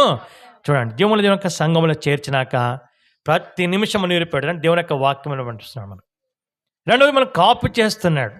మూడవదిగా కాపుదల అంటే భద్రత. ఎలా కాపాడుతున్నాడంట? యెషయా 31:5 అంటాడు, పక్షులు ఎగురుచు తమ పిల్లలను కాపాడినట్లని కాపాడుతున్నాను. గడిచిన కాలం అంతా కూడా సంవత్సరం అంతా దేవుడు మనల్ని కాపాడి నూతన సంవత్సరం మనల్ని దేవుడు ప్రవేశింపచేశాడు. కీడు నుండి, అపాయం నుండి, కరోనా నుండి, రోగము నుండి, వ్యాధి నుండి, బాధ నుండి, కష్టాల నుండి అన్నింటినీ కూడా ఆయన మనల్ని కాపాడి నేటి వరకు మన సజీవులుగా ఉంచినాడు. ఇంకనూ కాపాడేవాడు ఉంటున్నాడు. ఇంకొక మాట ఏంటంటే కాపు చేయడం. ఈ మాట చెప్పిన ముగిచ్చేస్తాను. కాపు చేయడం అంటే ఒక మొక్క మనం నాటుకున్న తర్వాత ఆ మొక్క చిన్నగా ఉన్నప్పుడు గాలికి లేకపోతే కొన్నిసార్లు బలహీనంగా ఉన్నప్పుడు ఏమవుతుందో చెప్పండి, అది వంగిపోతుంటుంది, కొన్నిసార్లు విరిగిపోతుంటుంది. ఇప్పుడు అది వంగిపోకుండా విరిగిపోకుండా ఏం చేస్తాడు వ్యవసాయదారుడు? దానికి ఒక కర్ర కడతాడు. కర్ర కట్టినప్పుడు అది చక్కగా నిలబడుతుంది. ఇప్పుడు అది పెరిగేటప్పుడు కొన్నిసార్లు దాని చుట్టూ కొన్ని కలుపు మొక్కలు వస్తాయి. చెప్పండి, వాటిని ఏం చేస్తాడు? పీకేస్తాడు. కొన్నిసార్లు ఆ మొక్కలోనే కొన్ని పనికిమాలినవి ఉంటాయి. చెప్పండి, ఏం చేస్తాడు ఆయన? కత్తేస్తాడు. చెప్పండి, ఏం చేస్తాడు ఆయన? కత్తిరిస్తాడు. ఇప్పుడు గమనించండి, ఇప్పుడు ఇది చెట్టు అనుకుందాము. ఈ మొక్కలో ఇది పనికి మాలింది. ఇది ఇప్పుడు నేను కత్తిరించిన. ఒక్క మాట వినండి అమ్మ జాగ్రత్తగా. ఇది కత్తిరించినప్పుడు వెంటనే ఇక్కడ ఏమొస్తుంది అమ్మా? వెంటనే కత్తిరించాలి, అక్కడ ఏమొస్తుంది? నీరు వస్తుంది. చెప్పండి, ఏమొస్తుంది?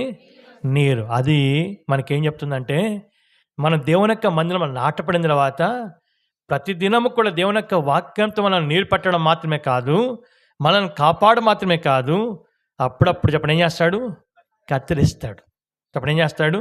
కత్తిరిస్తాడు. ఇప్పుడు మనల్ని ఎవరైనా పొగిడారు అనుకోండి, మనకేమొస్తుంది? నీ అంత పాటగాడు లేడు, నీ అంత మంచిది లేదు, అసలు నువ్వు ఎంత వంట చేస్తావంటే, అసలు నువ్వు ఎంత ప్రేమగా ఉంటావు. అప్పుడు ఎలా ఉంటుంది మనకి? చెప్పండి ఎలా ఉంటుంది? కప్ప ఇట్లా ఉప్పుతుంది. చూసారు ఎప్పుడైనా? మామూలుగా కప్ప ఏమో చెప్పండి, ఇట్లా ఉప్పుతా. అలాగా మనం కూడా ఏమైపోతుంటాం? ఉప్పుతా ఉంటాం అనమాట. ఒకవేళ నువ్వు పనికిమాలినోడివి, నువ్వు పనికిమాలిన దానివి, నీకు పద్ధతి లేదు, నీకు జ్ఞానం లేదు, నీకు చెప్తే అర్థం కాదు, ఎవడైనా ఇట్లా చేస్తాడా, ఇంత ఉప్పు వేస్తాడా, ఇంత కారం వేస్తాడా అని ఒకవేళ అంటే ఏమొస్తుంది మనకి? నువ్వు చేసి చెప్పు నాకు అంటాం. ఏమంటామండి? నువ్వు చేసి పెడుదురా అని అంటాం. అంటే అర్థం ఏంటి? పొగిడితేనేమో కప్పలా ఉబ్బుతాము, ఏదైనా పొరపాటు ఉండి కత్తిస్తే ఏం చేస్తాం మనం? ఇబ్బంది పడతాం. కానీ ఇప్పుడు ఆ చెట్టుకి ఎందుకు కత్తిరించాడు?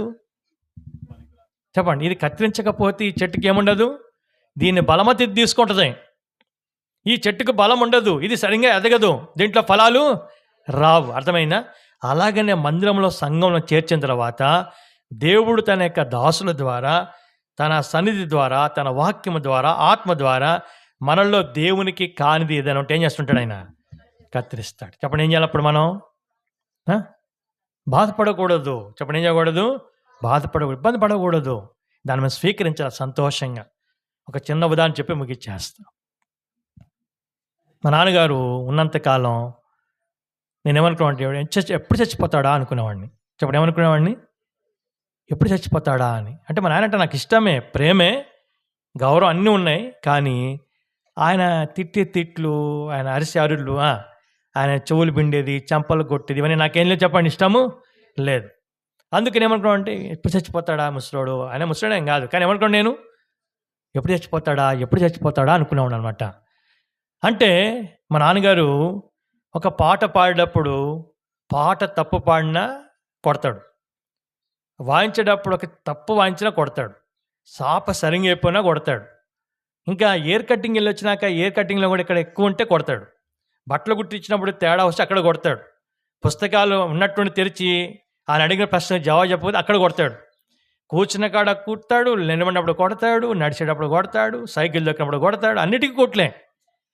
అరే నీ సైకిల్ ఇంత స్పీడ్గా దొక్కినావు నువ్వు, ఇంత బ్రేకులు నీకు అవసరమని కొడతాడు అక్కడే. అర్థమైందండి? ఈ కొట్లకు తిట్లకు ఏమొచ్చేది నాకు? మామూలు కోపం కాదు, ఎప్పుడు చేస్తాడా అనుకునేవాడిని. అర్థమైందండి? అయితే మా నాన్నగారు ప్రభుదరికి వెళ్ళక మునుపు హెబ్రోన్లోని భక్సంకులు పక్క రూమ్లో ఉండేవాడు. ఒకరోజు నన్ను కూర్చోబెట్టుకుని చెప్పినాడు, ఏమన్నాడంటే, చూడరా నేనంటే నీకేముంది, చాలా కోపం ఉందిరా, కానీ ఒకటి గుర్తుపెట్టుకో, నువ్వు నా కొడుకువి. నా కుమారుడు ఒక ప్రయోజకుడైతే ఈ ఒక్క ప్రయోజకుడు 10 మంది ప్రయోజకులను ఏం చేస్తాడు, సిద్ధపరుస్తాడు. కాబట్టి నువ్వు ఒక ప్రయోజకుడు కావాలరా అని చెప్పేసి అన్నాడు. గమనించండి, నాన్నగారికి చాలా బాగాలేదు, ఆదివారం ఆరాధన జరుగుతుంది, నేను లెగ్గారమని వాయిస్తున్నాను, మన జీవితం అంతే అనుక్షణం యుద్ధమైన పాట పాడుతున్నాము. జస్ట్ అట్లా ఊరికి అట్లా వాయించిన అంతే. వెనకాల కూర్చున్నాడు కుర్చీలో, ఒక్కటేసాడు ఈపికి, చర్ర నోటి పీకి చేయబట్టుకున్నాడు, గట్టిగా ఆపినాడు పాట. ఇట్లా లేపాడు నన్ను, చెవు పట్టుకున్నాడు, చెవు ఇట్లా తిప్పి చంప కొట్టి కింద పడ్డపోయి. ఏమరా ఇది ఏమన్నా నాటకాలు వేసే స్టేజ్ అనుకున్నావా అన్నాడు. ఏమండి, ఏమనిపిస్తుంది నాకు? ఇప్పుడు అంత వయసులో ఉన్నవాడు నన్ను కొడితే ఏమనిపిస్తుంది? ఏమి అందరి ముందు కొడతాడా? ఒకటి తిట్టినా కొట్టిన లోపల తీసుకెళ్ళి చెప్పొచ్చు కదా అనుకోవచ్చు కదండి. కానీ వాళ్ళు చేసినటువంటిది ఈనాడు మా జీవితాలకు ఎంతో ఆశీర్వాదం. ఈనాడు సేవలను రాణించగలుగుతున్నానంటే గమనించండి, వాళ్ళు నేర్పించినటువంటి తరబీదు. ఎక్కడ రాజీ పడలే మా నాన్నగారు, ఎక్కడ రాజీ పడలే. మీరు నమ్ముతారా నమ్మరు, నాన్నగారు ఇక్కడికి వస్తున్నా బయటికి వెళ్ళిపోయాడు, ఆయన బయటకు వస్తున్న లోపలికి వచ్చేవాడిని. ఆయన దగ్గర నాకు ధైర్యం ఉండేది కాదు, ఎందుకంటే అంత కరెక్షన్, ప్రతి విషయంలో కరెక్ట్ చేసేవాడు అనమాట. అంత స్ట్రిక్ట్గా పెంచుతూ వచ్చాడు. అదే ఈనాడు నా జీవితానికి ఎంతో ఆశీర్వాదం. ప్రియ సహోదర సహోదరి, జీవన దేవుని యొక్క సంఘంలో మనం చేర్చబడిన తర్వాత సంఘంలో మనం బహుగా ప్రభు కొరకు ఫలించాలని, ఫలభరితమైన జీవితం కలిగి ఉండాలని దేవుడు మనకు గద్దిస్తూ ఉంటాడు, శిక్షిస్తూ ఉంటాడు. ఆ సందర్భాల్లో మనకు బుద్ధి చెప్తూ ఉంటాడు. అయితే మనం ఏం కాకూడదు చెప్పండి, బాధపడకూడదు, దాన్ని స్వీకరించాలి సంతోషంగా. ఎప్పుడైతే స్వీకరిస్తామో అది మనకు మేలు, అది మనకు ఆశీర్వాదం.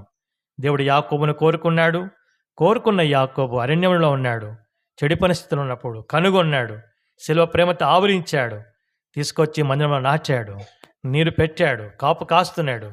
ఆయన కాపుదలు ఇచ్చి ఎంతో శ్రేష్టమైన వ్యక్తిగా ఇశ్రాయేలుగా మార్చినాడు. అందుకంటాడు, ఓ ఇశ్రాయేలు నీ భాగ్యము ఎంత గొప్పది. అలాంటి స్థితిలో మనల్ని కూడా ఈ చెడిపోయిన లోకములో చెడిపోయిన హృదయం కలిగి, చెడిపోయిన జీవితం కలిగి నశించిపోతుంటే యేసయ్య ప్రేమ చూపించాడు. ఈనాడు మన పాప దోషాల సెలవులో మన కొరకు ప్రాణం పెట్టాడు, రక్తం కార్చి తిరిగి లేచాడు. ఆయన మనం ప్రేమించి, మనల్ని పిలిచి, మన పాపాలు క్షమించి దేవుని యొక్క మందిరంలో నాచాడు. దేవుని దాసుల్ని ఇచ్చాడు, సంఘం ఇచ్చాడు, సహవాసం ఇచ్చాడు, పెద్దల్ని ఇచ్చాడు, వాక్యం ఇచ్చాడు, అన్ని ఇచ్చి మనల్ని ఆత్మీయంగా ప్రతి నిమిషము వాక్యం ద్వారా పోషిస్తున్నాడు. మన దివారాత్మలను కాపాడుతున్నాడు కనుపాపలాగా. మాత్రమే కాదు, మనం ఎంతో శ్రేష్టమైన వారి కొరకై మనలో ప్రభు కానిదంతా తొలగిస్తూ మన యొక్క శ్రేష్టమైన రూపంలో ప్రభు తీసుకొస్తూ ఉన్నాడు. దీనంతటిని బట్టి నీవు నేను ప్రభును ఆరాధింప బాధ్యమే వచ్చు. అట్టి కృపను దేవుడు మనకు అనుగ్రహించును గాక. ఒక వచనం మనం పాడుకుంటాం నిలబడి, తర్వాత మనం ఆరాధనలో ప్రవేశిస్తాం. లేచి ఒక పాట పాడుకుంటాం, ఒక వచనం మాత్రం పాడుకుంటామండి. సండే స్కూల్ ఉందా?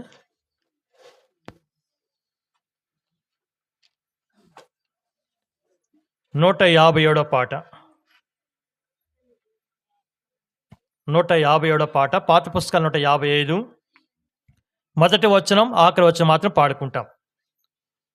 మొదటి వచనం, యేసు నన్ను ప్రేమించితివి. మొదటి వచనం ఆఖరి వచనం మాత్రం పాడుకుంటాం. లోపల జరగండి, ముందు జరగండి.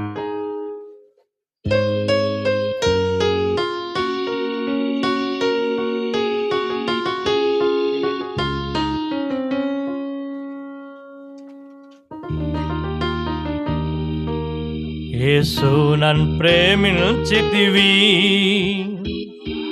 ఆశ్రయము లేనప్పుడు నీ శరణు వేడగానే నా పాప భారం తొలగే.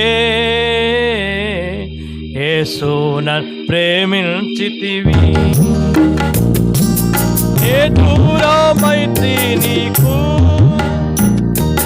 నశించితి లోకమునా, నే దూరమైతే నీకు